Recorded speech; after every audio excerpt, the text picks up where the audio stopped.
ઉત્તર ભારતમાં આંધી સાથે ખાબકેલા વરસાદે કહેર મચાવ્યો।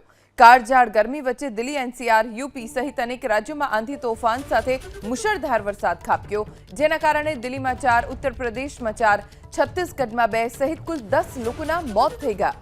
ઉત્તર પ્રદેશ, મધ્યપ્રદેશ, છત્તીસગઢ સહિત અનેક રાજ્યોમાં જળબંબાકાર જેવી સ્થિતિ થઈ। દિલ્હીમાં શુક્રવારે વહેલી સવારે માત્ર 3 કલાકમાં 3 ઇંચ વરસાદ ખાબક્યો, જે મે મહિનામાં 2009 થી 2025 વચ્ચે બીજો સૌથી વધુ વરસાદ છે।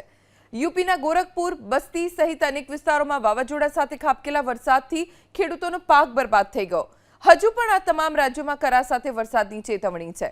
આ તરફ જમ્મુ કાશ્મીરમાં વાદળ ફાટતા અનેક સ્થળે પૂર જેવી સ્થિતિ સર્જાઈ। ભૂસ્ખલનના કારણે રસ્તાઓ બંધ થઈ ગયા।